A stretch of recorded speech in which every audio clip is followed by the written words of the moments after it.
Hi, Ed here. Welcome to another episode of Behind the Mask. This is our opportunity to really get to know the leaders of healthcare digital transformation deeper, in terms of who they are, what drives them. And so I really love this particular opportunity to meet all these wonderful leaders. So, Harvey Castro, welcome to Behind the Mask. Well, thank you for having me. I know we've been on LinkedIn together for a while, and it's finally nice to put you face to face. And I know here in the near future, I actually get to meet you in person. So I'm And excited. I know it's so funny because we actually live about 10, 15 minutes away from each other. I'm sure we'll get a chance to be together more often. So, before we jump in, we have basically three categories that we talk about, and that is who are you, how did you get here, and where are you going? Before we jump in, tell us a little bit about yourself. Although I think pretty much everyone knows about you, Dr. Castro, but tell us a little bit about yourself. I'm a ER doctor by training. I love gadgets too much. The skinny is I'm constantly like any other guy that's into technology, buying every gadget that comes out, and my wife half the time gets on me about this stuff. But at the end, the core of me, my goal honestly is just to use technology to help my patients. That at the end of the day is really who defines me. And when we talk later, you will see all the things I've done, and it's really just that one statement. Yeah, love it. Let's jump right in. At what age did you know that you were a leader? That's a hard one. Honestly, looking hindsight's 2020. Looking back, I think it was more as a teenager. I literally had my first business at age 16, and when you're like, he had a lemonade stand or something. No, I actually had a business that brought in passive income, and I had my own vitamin healthcare business, and that business basically. I was selling vitamins to people. I had a subscription plan. I was making pretty good money, and on top of that, my regular job. And looking back, I'm like, okay, that required a little bit of outside the box thinking. Yeah, no doubt. Yeah, that's why I always ask that question because I think when we really look at it, yeah, you'll find that you were probably the seeds of leadership were there in your youth for sure, and they just got maximized as you got older and became an adult. So that's pretty cool. Speaking of youth, what's one thing that your parents made you do when you were growing up that at the time you kind of rolled your eyeballs a little bit, but now in hindsight, you're glad they forced you to do it? Looking back, I didn't realize how much my mother would just push me in a good way. She would push me to do things that I didn't want to do. A really cheesy example, and you'll laugh at this one. Every day, every morning when I got my license to my permit to drive, I would drive to my high school, and I would never get on the highway. I would always take the feeder all the way, and I was just scared to get on the highway. And I'll never forget my mom. She literally was letting me drive, and then she saw I was getting close to the on ramp, and she grabbed the steering wheel, then pushed me onto the on ramp, and said, "Okay, now you're gonna go on the highway." And the reason I share that story is that's how she was with me. In a loving way, she'd always push me towards my limit. If she knew I didn't like something, she would push me more towards it so that I'd really push myself. And now I find myself every time there's a challenge, there's something that I don't know or something that I'm weak at. I actually find myself pushing me to see if I can overcome it. Yeah. And now it's become a thing where I'm like, it's a challenge now, which is actually a good thing for me now. Yeah, no, that's a great analogy and great visual, and that's great to have that type of mom growing up. What's the single biggest reason you chose healthcare and to become a physician? Honestly, I'm gonna share it. It comes to this scar on my left hand. Long story short, I had a horrible experience, and ironically, it was in an emergency room. And basically, I was a teenager. I thought I was Michael Jordan when I was a teenager, and I went up and hit a sign in New York City. And when I came down, there was a piece of metal that slashed my hand open as I was coming down. And I waited over 10 hours to see a doctor. And when he saw me, he didn't give me any anesthetic. He just sewed it raw. And ever since then, I said, you know what? I'm going to be that empathetic doctor. I'm going to be that doctor that gives back to people. And then working in the health food store in a mini way, I was learning from the elders. They would say, hey, use this herb to lose weight or use this herb to sleep. And I just started learning all this information to the point where I was like, oh man, this would be great. What if I just gave back to society? What if I just totally was able to just use this and just give my talents to others? And then at that point, I was like, when I grow up, I'm going to be a doctor. That's cool. what is one thing most of your coworkers or your peer group don't know about you that you can share? Ooh, that's a good one. Most people, let's see, trying to think, don't know that I have traveled a lot. And oh, actually, here's a good one. Most people don't know that I lived in Colombia when I was 12 years old for one whole year. Wow. My mom, we couldn't afford a babysitter.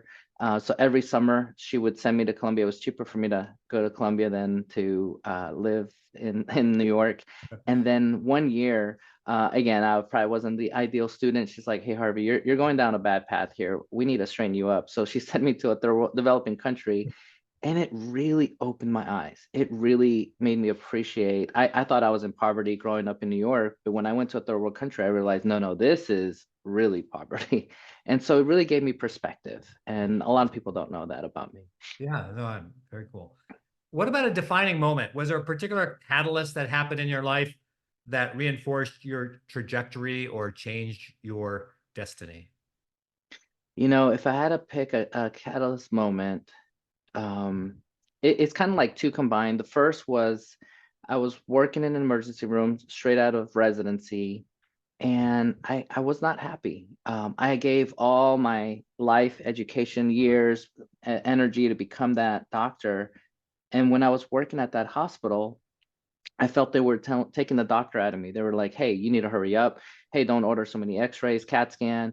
You need to be quicker." And I would look at the stats, and I'm like, actually, I'm above average. I'm not even on the low side. And it was just really eye-opening and so upsetting that I decided to create my own emergency room. I literally got investors, and over the next few years, I created about 20 of these and then just trained doctors on how I thought the best way to practice medicine. And I actually flipped it. Instead of me getting on doctors for spending less time, I was actually the opposite. If they were going too fast, I was like, no, no, no, I need you to go as long as possible. I need you to spend time. I need you to really get a good history. You have all the time in the world now. And so my focus really flipped. Wow, I like that a lot. And I imagine the clinical outcomes and quality was probably improved as well. Yeah. Tell us about the last time you cried. I mean, a physician, you're exposed, especially in the ED, to a lot of difficult situations, plus everyday life. Tell us about the last time you cried. I don't know if it'll be the last time, but I think the one that I cannot get over. The one time that I really broke, and to this day, and it's been over a decade, and I still hurt for that one time in the emergency room. This is hard, even talking about it. Basically, I had a patient. He had overdosed, and unfortunately, by the time he came to the emergency room, they brought him dead. Mm. And so I had to pronounce him. Then it was about 2 in the morning. We had to call family, and I'll never forget. Big picture was this older gentleman came in. He said, "Oh my God, this is my 20-year-old son. He had overdosed," and he was like, "Where is he?" And it's hard to tell him. It's like, "Hey, let's go sit down. I don't want to show him the body." I was like, "Let's talk about what's going on." And he's like, "I know something bad happened. Just take me straight to him." And I'm like, "Oh my God." So I had to take him, and then seeing that man cry over his son, and then the heartbreaking part was he was like, "Hey, I told him not to hang out with this individual. I told him that I was worried that he would do drugs with this guy, and he did, and he overdosed and died." And then just hugging on him, and then the girlfriend coming in, and then saying that she hadn't told him that she was pregnant with this man that had just deceased child, and then just being part of that, it just broke me. I literally had to go to the back and just cry. It was just so devastating to see that emotion. So I don't know, that's one that I know I'll never get over. Yeah, that's tough. What was something you've really wanted in life, and it could be again going back to youth, or it could be as an adult, and you didn't get? Oh, that's a good one too. As a child, we grew up really poor, and so I always wanted stuff. I always wanted like a video game, or I wanted a pet. I always wanted to have more, but I just didn't have the heart to ask my mom because she had, multiple jobs, and I knew we didn't need it, but I wanted it. And so I think as an adult now, I'm probably overdoing it, i.e., why I probably have all these gadgets that I'm buying and doing. It's probably because I'm living that child in me still. Yeah. Tell me about a time someone tried to hold you back, and how did you respond? Yeah, I'm gonna repeat that one just because I'll give a little deeper story. So, being held back and told to not practice medicine the way I wanted to, it Mm, really upset me. And it got me to the point where I said, let me create my own healthcare system. Let me create my own brand, my own staffing company, my own billing. Let me really pour a certain way that I want patient care to do it. And so I really fought back the system. And it was really exciting to see that other physicians were like, man, I like what you created. I like the system. And the best part is walking into a patient room and saying, man, I drove an hour to get to this location and I bypassed like 8 other ERs because I knew this place would give me the care that I need. And that just gave me chills. And I was like, man, this was great. And so, what in the past looked like, man, this was bad for me or something horrible, I'm going to encourage people out there to flip it on its head and say, you know what, that's bad, but let's take that experience and make it into something positive. yeah, I like that.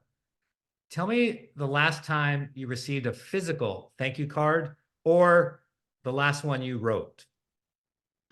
You know, last week I spoke at the Texas Medical Association's annual conference, and it was so amazing the response that I got. I got so many different emails saying, "Look, I didn't know AI could do this," and the part that was really exciting for me is I had two different physicians reach out and saying, "Hey, you gave this thing about ChatGPT being able to find diagnosis that other doctors had not. Can you walk me through the process? Because I have some tough cases that I want to use this type of technology." And I was explaining how to do it because of the HIPAA compliance and all the rules, blah, blah, blah. But it just gave me this amazing feeling saying, wow, they appreciate my Yeah. work in this field. Like, what an amazing feeling. It was just awesome. Yeah, I like that. Did you ever quit something that you later regretted? Dang, I wish I wouldn't have quit. Um, Actually, yes and no. um, when I got divorced, I started writing a book, ironically, on how to be successful in life. And obviously, I was divorced, so you could look at it different ways. But I started writing it. And then at one point, I said, you know what? It's pretty much done, but I'm not ready to release this. I don't know. And so I literally just kind of quit on the book. And then later I said, you know what, this is dumb. Like, let me just finish writing this book. Let me put it out there. And I did that twice because in med school, I wrote a book on neurology for the non-neurologists. And I published it, self-published, but then I put the price so high because I just wasn't sure about myself. I was like, man, maybe people will hate this. I'm just going to put it so high up that no one ever will buy it. And then later, I thought when I was doing my other book, I was like, this is silly. Let me just put it out there and not quit. This is not like you. Yeah, I like that. Chatting to the next generation, what's one thing they should relish in the journey? You know how we kind of rush our adulthood and go through school and all that kind of stuff.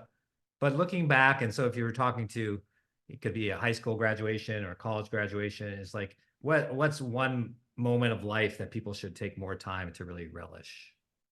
You know, life is all about stages. As you said, we go through that young age, that stupid phase where we don't know. And then we go through our years later that we're like, man, I wish I had known. But I'm going to tell the youth coming up the ranks to really enjoy that time. Don't rush to grow up. Enjoy the time that you have today and live it out to the most because you only have that health at that age. You only have that energy at that one age. It all goes downhill as as we get older. But when we're young and feel fearless, we can do anything. We just want to grow up and we want to get older and we want to have all this. But I'm going to say just pause, enjoy your time, enjoy what you have in front of you, make the best of your day. Yeah, that's really important message. So Harvey, we're gonna put all of your contact information in the show notes and all the different things that you do. On the personal side again, where are you headed? So what are some other goals that you have? You talked about, these books. There's probably some other things going on in your life. What are some of your personal things that you'd like to do in the next 3 to 5 years? 1 to 5 years. And yeah, in the next few years, just on the professional side, I'm working with a company called Help AI. I'm an investor. I'm their medical AI technologist per se. And the skinny is this is a device that will sit over the patient's bed or in patients at their home. And the skinny is it will detect if the person's going to fall, and if they fall, if they think they're going to fall, the nurse will be called a doctor. And then at the home edition, family members will be texted and communicate, say, hey, mom fell, she's not calling, she hasn't gotten help, things like that. And I'm really proud of that because I think that's going to help humanity. On the other side of this, in the next few months, I'm really excited. I'm an advisor for Singapore, and so they're flying me out to Singapore to help with digital healthcare there. So I'm really stoked about putting all my talents and seeing how things can change and be part of the legislation and part of the change for that country. And then on the personal side, I'm just really enjoying life. I'm trying to take care of myself, work out more, go on walks, take care of who I am, and really teach my children. My youngest is 15, and I got remarried, and we have now a soon to be actually he's now 9 years old, so or soon to be 9, sorry. And so it's just exciting to enjoy it, like I said earlier, just take that stage because he's only going to be 9 this year, and then just to take advantage of that. Yeah. Well, Harvey, this has been super interesting getting to know, I think, like I mentioned at the top, I think many people know who you are on the professional side and all the great things that you're doing to help transform healthcare, especially along the lines of ChatGPT, AI, those sort of things. But on the personal side, it's good to know that you are human and just like the rest of us. So thanks for being my guest on Behind the Mask. Thank you so much. That wraps up another edition of Behind the Mask. Thanks for watching. I know you have a lot of choices and little time.